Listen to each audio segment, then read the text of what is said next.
The wait is over, exams आ चुके हैं। इस टाइम पर पढ़ाई और मेहनत के साथ साथ बहुत ज़्यादा ज़रूरी है कि आप अपने फिजिकल हेल्थ और मेंटल हेल्थ का खास ध्यान रखो।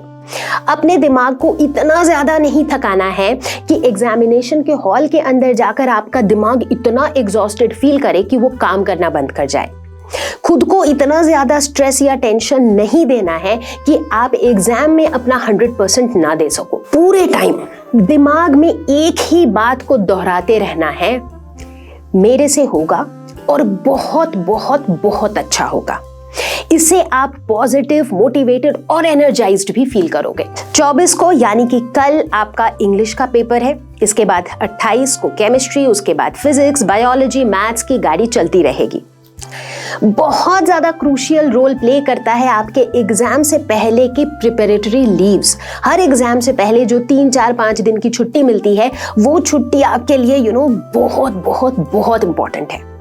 पूरे साल भर में चाहे आपने बहुत ज़्यादा पढ़ाई की हो, कम पढ़ाई की हो, जैसी भी तैयारी की हो, ये पूरे साल के मेहनत का जो फल है वो डिपेंड करता है ये एग्ज़ाम के पहले के कुछ दिनों में आप टाइम को कितने अच्छे से यूटिलाइज कर पाते हो, आप अपनी तैयारी को कितने अच्छे से स्ट्रैटेजाइज कर सकते हो। And that is where we are going to help you. हम और लर्नो हब की पूरी टीम आपके साथ होगी during these preparatory leaves before every exam. कल इंग्लिश का पेपर है और इसके बाद 28 को आपका केमिस्ट्री का पेपर है। तो यानी कि केमिस्ट्री की तैयारी के लिए आपको मिलेंगे 25, 26, 27 और 24 की शाम, तो लगभग 3.5 डेज। तो कल ठीक 4 बजे शुभम सर आएंगे लाइव और वो आपको बताएंगे एक बहुत ही जबरदस्त स्ट्रैटेजी जिससे आप केमिस्ट्री की बहुत अच्छी तैयारी कर सकते हो for your upcoming board exam on 28 फरवरी। इतना ही नहीं, इन प्रिपरेटरी लीव्स के दौरान हम कराते रहेंगे लाइव क्लासेस और उन लाइव क्लासेस में हम हर एक चैप्टर का रिवीजन तो करवाएंगे ही, साथ ही साथ हमारा मेन फोकस रहेगा कि हम आपको ये बताते रहें कि हर चैप्टर में इंपॉर्टेंट टॉपिक्स कौन से हैं, इंपॉर्टेंट क्वेश्चंस कौन से हैं, किस तरीके के क्वेश्चंस बन सकते हैं, कहां से ज्यादा क्वेश्चंस बन सकते हैं, इस तरह की सारी चीजें हम डिस्कस करते रहेंगे। लेकिन हमें ये बात भी पता है and we know it for sure कि आप एग्जाम में कैसा परफॉर्म करते हो उसमें सबसे बड़ा रोल आपका होता है, आपके सेल्फ स्टडी का होता है। इसीलिए वी विल एंश्योर कि ये जो लाइव क्लासेस अब हम करेंगे प्रिपरेटरी लीव्स के अंदर, वो सारी लाइव क्लासेस 1-1 घंटे की होगी, बहुत ज़्यादा लंबी नहीं होगी।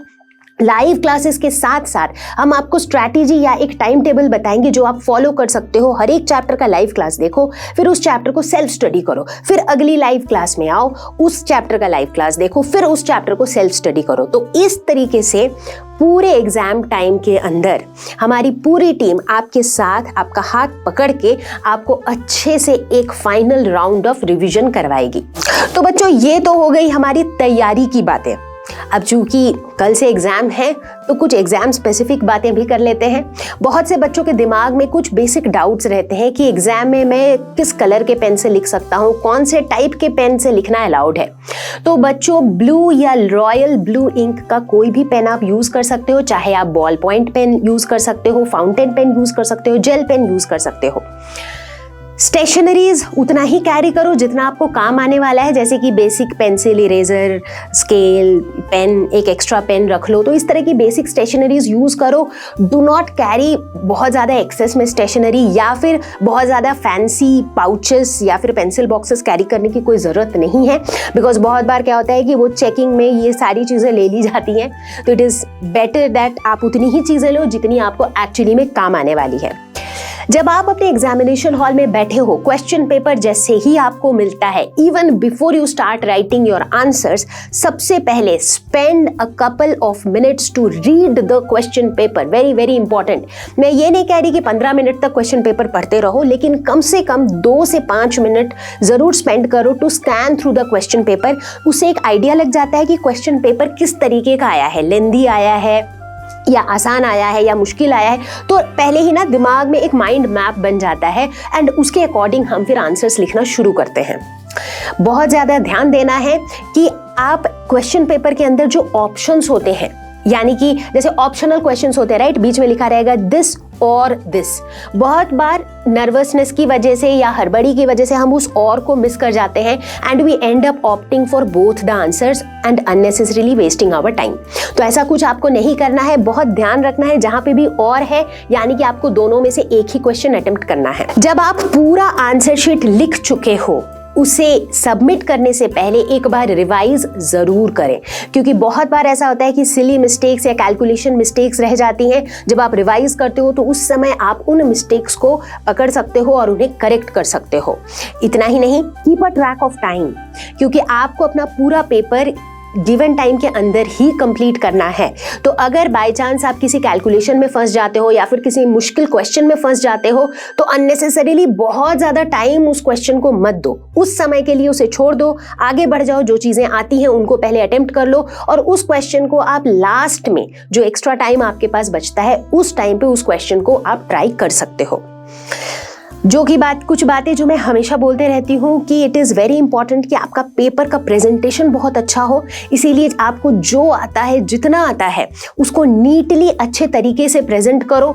बिल्कुल क्लमजी तरीके से मत लिखो। कुछ कट करना है तो वाइटनर का यूज करना अलाउड नहीं है, याद रखना है। कुछ भी कट करना है तो सिंगल स्ट्राइक इज इनफ।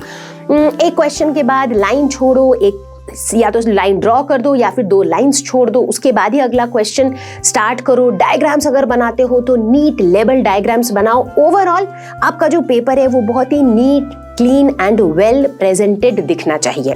ठीक है, तो बच्चों इसी के साथ आई एम प्रिटी श्योर कि हमारे सभी बच्चे एग्जाम के लिए बिल्कुल तैयार हैं। आप सभी ने बहुत सारी मेहनत की है पूरे साल and I am pretty sure you will do really well in your board exams.